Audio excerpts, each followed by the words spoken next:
Oh, now what's going on, man? Good morning, good morning. Today is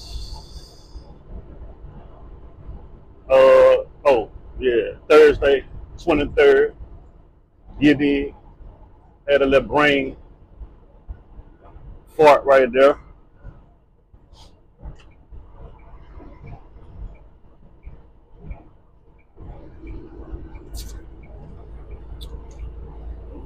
Got up this morning, man. They had your guy trapped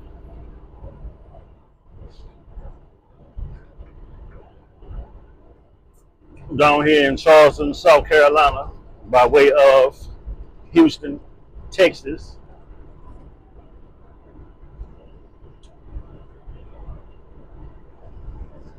So I got up and got me a little Starbucks.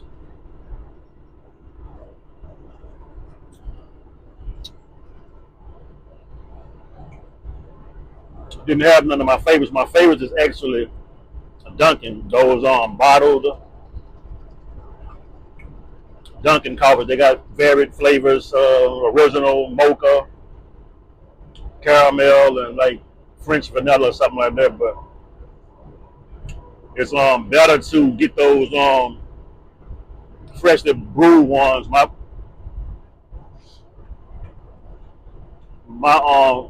brand has always been Folgers, the instant coffee, and I drink that, because the ones you get from like those bottle ones, those Starbucks that be in the can stuff they sell like in the truck stops and wherever you go get them from, they have those typically have a little bit more sugar and a lot of other things added to them, so that may make them not as healthy to drink a lot of them. But whenever I'm lazy and I don't feel like heating up no hot water, basically I just grab one of those bottled Dunkins. But this morning, the pilot that I was at, they typically don't sell. You might get lucky every now and then and run across a pilot that have those. I usually find them more often in the TAs, Petros. However, all the Walmarts sell them, and sometimes Dollar General or stuff like that. But anyway, yeah. So your boy got trapped in Charleston, South Carolina. I'm thinking that Charleston is giving me like they're giving me Florida vibes, kind of like low pay, real good coming to Charleston, real good. And I noticed that a lot of the loads that was leaving out of the area were picking up like out of like Port Wentworth, Savannah. Had a couple of those that was picking up out of Charleston, but they weren't going in the direction that I need to go in. Right now, I'm trying to get back to the house, back towards Baton Rouge, pick up a couple parts that I got shipped to the city for my truck. Still dealing with the AC issues, stuff like that. Doing some trial and error, process of elimination type things. Truck AC still works when it want to work. Has a mind of its own, kind of like may work fine all day, then have issue with it at night. May work fine all night.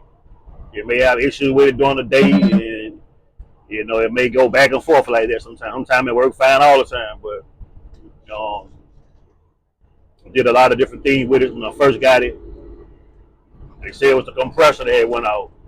Like a month after I got the truck, started driving it around like in March of last year, like maybe like in April, I think it was. It was already AC was already compressor AC. Let's see, April, maybe like in May or June. I think I had the first issue with it. Took it to Speedco. And they said it was a compressor. The guy moved the clutch around and said, see, the clutch is shaking, don't supposed to do that. Took it to a guy in Fort Worth who they recommended be taken to. He changed the compressor, took all day to change it, about 8 hours. So he couldn't find one, finally found one, changed, swapped it out. It worked fine for all of 2 weeks. And it started doing all these little weird things where I'm driving the truck. If I come to a stop, like at a red light or something, or I come to a stop and get ready to turn into like a ship or receiver, it'll just start blowing real high and it'll start blowing real hot. And I'll take the knob, turn the knob, right or left, don't matter, and it'll just drop back down to normal speed and start blowing cold again. Weird stuff like that. Then it finally went out again, where it stopped blowing at all. Took it back to that same guy who put the compressor on. He said it wasn't compressor and he couldn't figure out what it was. He didn't know what it was. So after some driving around with it like that, I eventually took it to International in Atlanta. They said it was the high pressure switch. However, I know when I went and picked it up from them, it was cycling on and off as if it was low on Freon. It was blowing again, but it was cycling. Maybe like it did that about a week or two, and then cut off again. So I'm pissed at this point because I'm angry. I woke up one morning and noticed it was off, so I cut the truck off, let it sit out about 15 minutes, kind of ramble to myself a little bit, turn the truck back on, it was back on. And that's kind of what it's been doing now for like the last, since I've been, I made it through the summer like that and all the way into this year, but I said I was going to try to go ahead and fix it. Get it, trying to figure it completely out before the summer really, kicks up. And so it's, then the vents and the sleepers had started working, but I tracked that and I realized I knew what that was. It was the blower. I found that issue. But it's just like I had made in one of my other previous videos that when I was a company driver, I didn't have none of these issues, and I was driving somebody else's truck. Things I've had done that's been wrong with this truck since I've gotten it. Stuff like the door on driver's side door didn't open after, when I first bought it. Noticed like when it'll be hot outside, real hot outside, humid, I had to jam on the door for it to open. Finally, after wasting money on it, bought a new cable because I had broke the cable from kept yanking on the handle. Had somebody replace the cable. The guy that replaced the cable for me in Houston, he said that it wasn't actually the cable, that it was the door latch itself that was sticking. Something was wrong with it. So I eventually took it to International at the house, bought that whole little assembly, whole door, cable, latch, everything. Had them install it at in the city in Baton Rouge, and they got it working, so I don't have that issue no more. But stuff like that, I had an issue with the fifth wheel that I noticed when I would hook up to like a trailer, and when I would go to pull off, and it was more noticeable when I was heavier than light. But I would notice that whenever I was go to pull off, the truck seemed to always move a half a second before the trailer. You feel like a little slight thump, like the head slack in between the kingpins, the trailer kingpin, and my fifth wheel locking jaw, like there was some kind of slack inside there. So they had a video that said how to tighten those bolts, tighten it. I did that several times, and it made it a little bit better, but it never really had completely eliminated it. And I had got used to when I was a company driver. I used to look forward to that when you backing up under a trailer, you hear that clink. You hear that, the locking. You hear it. That ball come down there. So now I just get down there all the time and look, verify everything is in, that it is locked in. But stuff like that, just all kind of, little things, man. But anyway, so yeah, I ordered some stuff. I noticed with the AC, I had noticed the other day I changed the high pressure switch myself again. Because I didn't really trust International since they said that's what it was. But even after driving the truck for a while, when I left from there, I don't ever remember it cycling, like it's cycling on and off before I took it to them. They got it to working, but it was cycling. Like, so like it was low on Freon or something. I took it to a TA for the Petro in Jackson, Mississippi, and the guy was like, they got to do a whole service system stuff on it before they could, he never told me exactly what it was or what it wasn't.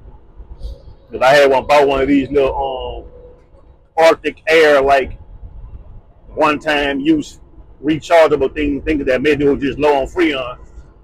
And I was taking that over there to them, to put it on for me because I bought it out of Walmart, and the little nozzle that came with that one was for cars. It didn't fit on semi trucks, so I was trying to see if they could.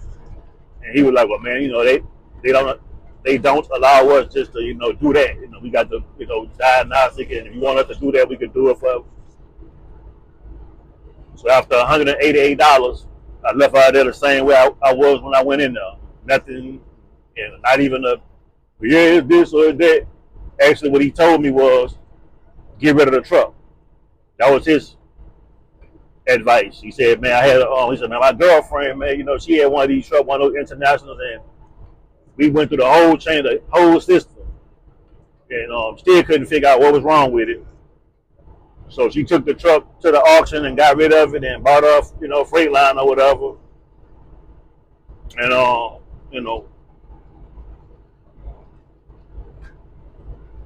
he didn't say they ain't had no issues, but he did say he served the Freightliner since too. So it could be just her, or just like it could be just me. But I can't just get rid of the truck right now. You know what I'm saying? I still owe money on it, so I got to try to figure it out. That comes with being an owner operator. This is my business. This is my truck. Got to figure it out. Find somebody who know what they're doing and actually know what it is. Times have gotten a little bit different. It used to be a lot easier back in the days to find people that was just willing to do the right thing, and now everybody's under this umbrella of just I mean they couldn't fix it for you over there. I don't know, bro. I look at it.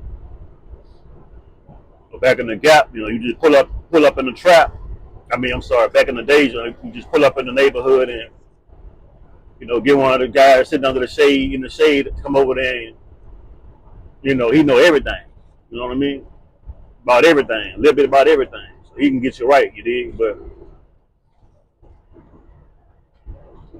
I don't really be in the hood like that no more. So I've lost contact with all those people who do stuff like that. But anyway, so I bought some other stuff, and I had noticed like the control module, the thing, the knob, the three knobs, how you turn it on and press the button to turn the AC on, and other buttons for how you go to defrost and all that kind of stuff. I had noticed a couple of times that the AC will be on, blowing cold, but the AC button itself wasn't illuminated, like it wasn't pressed. So the AC was just on, but the AC wasn't. The AC in the truck was blowing, with the compressor be on, but I hadn't selected the AC. It wouldn't be illuminated, So I figured that it could have been, maybe that's something.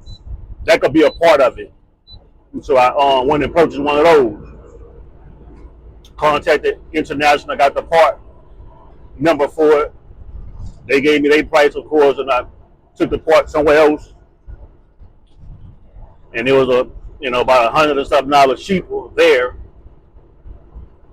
So I went ahead and ordered it and had it shipped to the house, along with another part that I need, which is a brake light switch. They say it is, which is when you I had something else I'd never noticed before I got this truck, my own truck. I had noticed a couple of times. I noticed I was sitting somewhere in Georgia one day at a truck stop, end of the day, this winter when it was cold as heck. And I had cut the truck off, everything, cut the lights, I cut the truck off, and I was just sitting there kind of, vibing or whatever. And I kind of looked at my side mirror and noticed lights on behind the truck. So I reached down there and went to mess with my lights. I'm like, well, my lights off, truck off. Thought I better make sure eyes wasn't playing tricks on me. And I know that the trailer lights was lit up and the truck lights was lit up. And so a car just all of a sudden just one of them kills just got in front of me, just keep going 58 miles per hour. I get over in the left lane, I pass them, they speed up. Like right now, I get back in the right lane. They slow down all the way back down again at 58. People just get up, you know what I mean? Just how they know who you is, or maybe they just look at a Landstar truck and think that's the owner operator. We can try to get some money out of them. I don't know what's going on, but anyway, knows that the lights were still illuminated, and then I started having issues when I'm going down the highway with my cruise control. The cruise would just kick off, and I kind of put two and two together that whenever the cruise would kick off, the lights were. I look back there and see when it's nighttime, you can see the lights lit up, flash by. So I smashed on the brakes a couple times, and they are dimmed, and the cruise would kick back on. So they say it was the brake light switch that was causing that was bad. It just easy to fix. It doesn't affect the braking at all on the truck. It has nothing to do with the braking. It just basically the light. You know what I mean? When you press your brakes, how it notifies people behind you that your brake lights is on, stuff like that. So it just kind of it just does it on its own. So that's basically the only faults in it. You'll just have people thinking you braking, you stopping when you're not. Whenever it will light up, you just kind of tap the brake pedal a couple times, they'll go off. So I had those two parts sent to Baton Rouge or whatever. So I'm trying to find a load there. So said all that to get back to what I was saying about Charleston, South Carolina, and the vibes and the Florida vibes. They pay good to get you there, but getting in that section, but not so much getting you out of it. So right now I'm dead heading on to Atlanta, man. Something else in Atlanta I had wanted to look into, and I've been sitting in Charleston for the last couple of days.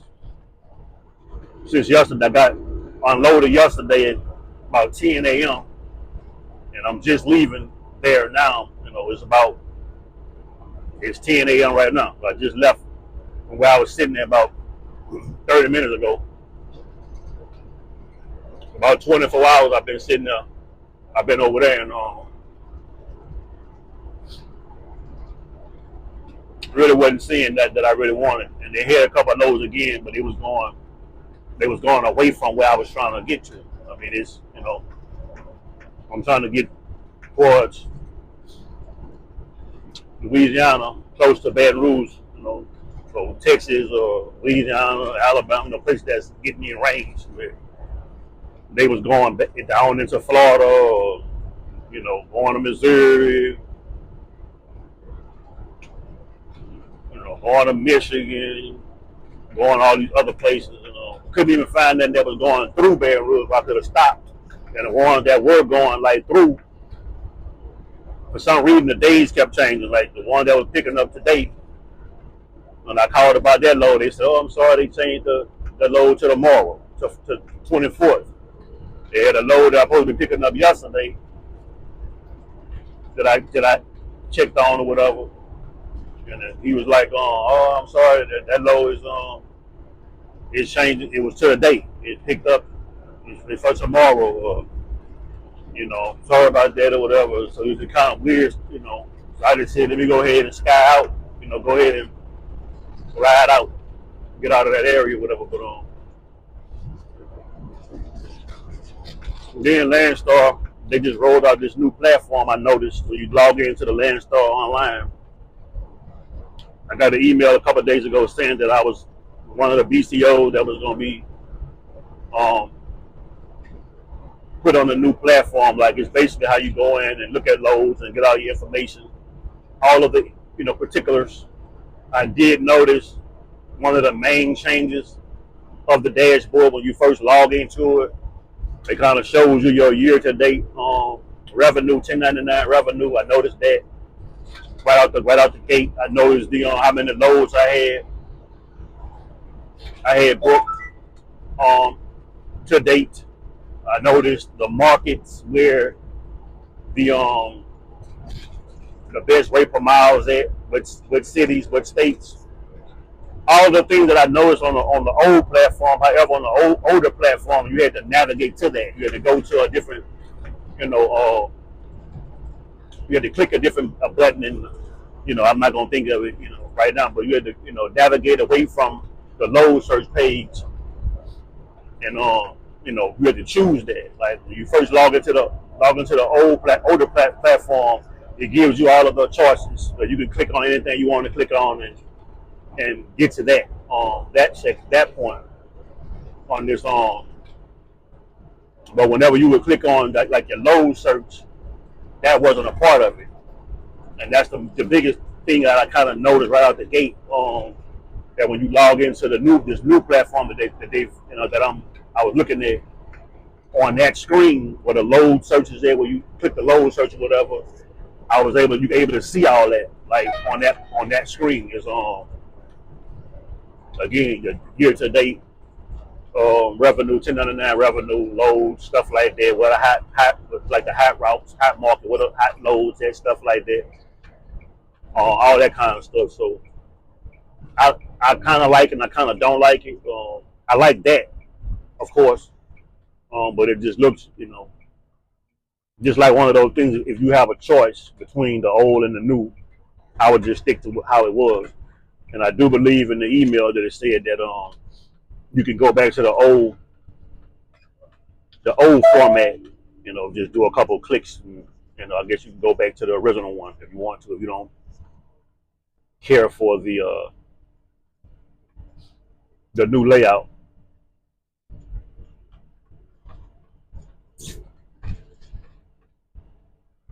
So yeah, I decided to go ahead and oh god, coming through a scare house right here. They don't got no lights looming. Didn't get a bypass this time. Had to go in, but they usually have the arrows that say go left or go right. This one didn't have none, so I went left. Continue on the current road. Ain't no lights behind me.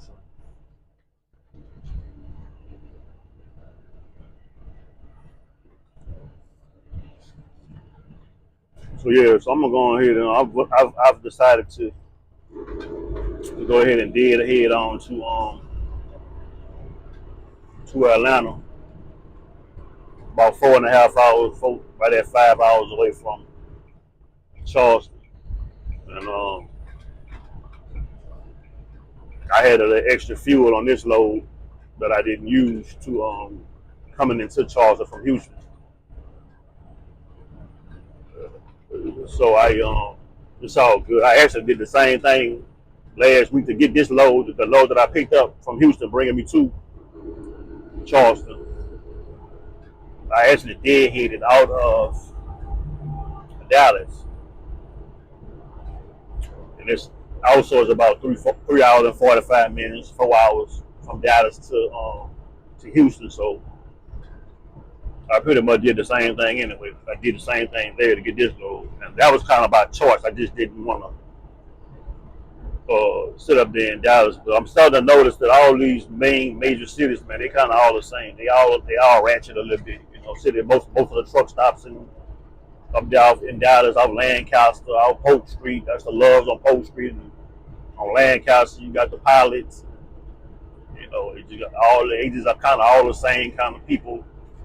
You know, low vibrational people. Walking the parking lots and riding around and knocking and begging, and got to be wary and afraid to go to sleep because worry about somebody, put their hands somewhere it don't belong and stuff like that. Get to Houston, it's kind of the same situation. You pull up out there, no matter which one you at, Baytown, TA, you post it up. You got guys coming around. It's been raining, but they want to, shine your rims and all kind of, stuff like that, But, uh, They have you moving here and moving there. You dig what I'm saying? Trying to get out of the way of what's going on, but respecting people and where they at in life, but you don't want to be playing with them either. But so I'm gonna get to Atlanta. It's been a decent couple of weeks, decent week this week. So I really, don't have to really sit there and wait for nothing to come, which probably ain't gonna come. Then I'm gonna be mad. I should have left yesterday. Go ahead and deadhead again, and deadhead for those that may not know what that means. Deadhead simply means leaving from one place going to another place without a load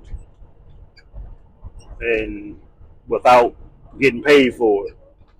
If you're an owner operator, then I mean it's on your own fuel, on your own dime. If you're a company driver, you get paid. When you work for somebody. Most companies, I'm gonna just whatever. They typically will pay you empty and loaded miles. So if you leave from Houston and drive to Dallas, they're gonna still pay you your cent per mile for that. The company will, so you get paid loaded and empty. Some I've heard some companies, even when you leasing on certain companies, they do as well. But Landstar is kind of 100% owner operator based, or you just basically using their DOT number, MC number, trailers, network, stuff like that. But as far as the truck ownership, stuff like that, is kind of on you. So they don't offer that. It's on you. You can, that's the one good thing. One of the pros about Landstar is, you your own boss. You are a business capacity owner, BCO. So think that what that means. But it's up to you. You can work as much as you want to work, or as little as you want to work. Whatever you feel like you need to be successful or to be satisfied, they don't typically bother you with that. So you want to leave and drive from New York to California, but you just didn't feel like flying or whatever. I mean, you got the fuel and the money to do it. You don't even have to. You can take your laptop, whatever you want, and turn it off and just start driving. You know what I mean? But you're gonna pay for your own fuel and your own whatever. So deadhead typically just basically means leaving from one place going to another place empty, with no load on your back, no load, on your own dime. You paying for the fuel to get there. That's on you. So you typically always like to have a load on you. That's main. You typically always wanna.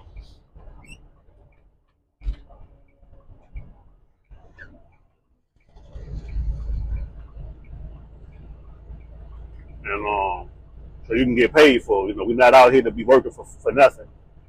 Not out here for nothing. You want to maximize everything, but sometimes you gotta do what you gotta do.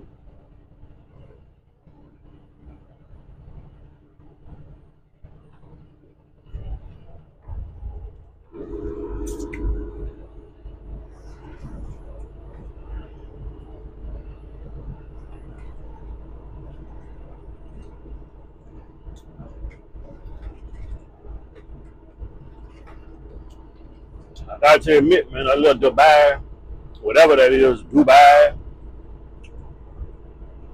iced Dubai chocolate mocha or something, venti. It's pretty good. If they bottled that, I drink it. Pretty good. Good flavor. Is it worth $10 for that? Who knows? $10 because I got an extra shot of espresso, but I think it was probably like for the venti like $9 before I got that extra shot. Excuse me, I mean, it's not something. Of course, you're not gonna be drinking if it ain't nothing like that. But it tastes alright.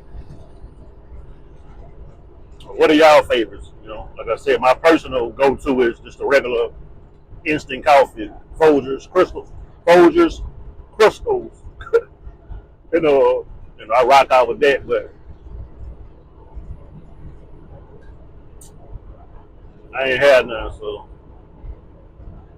I'm lying. I do got some. I was just being lazy. I didn't feel like boiling no water. I didn't feel like putting water in the cup and then putting the cup in the microwave. That was just I was lazy, so I just and because I didn't have any of those bottled Dunkins, I just ordered Starbucks. And I also got this little green pistachio looking like a little pound cake looking thing. Look like the Incredible Hulk and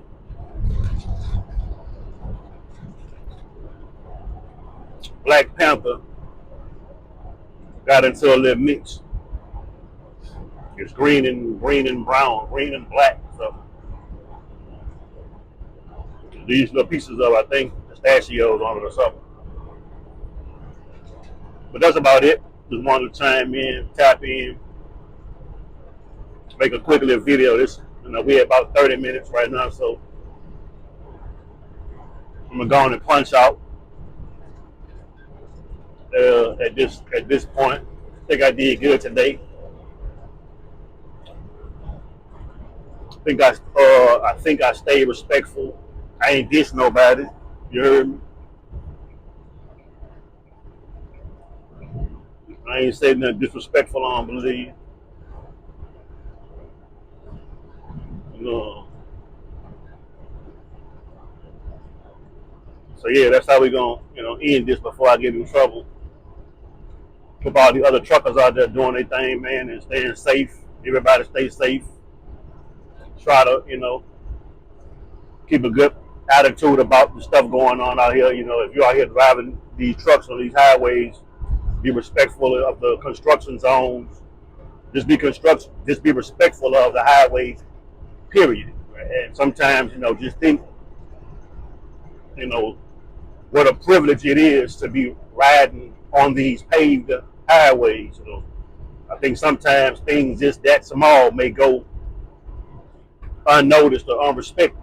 We just get used to, riding on the highway that's paved and flying and on to do 75 and 80 and be mad when you in a stop and go traffic because you're in an accident or cause an accident when you never take into account that this is a privilege just to be able to go 60 mile per hour, 65 mile per hour on a smooth roadway,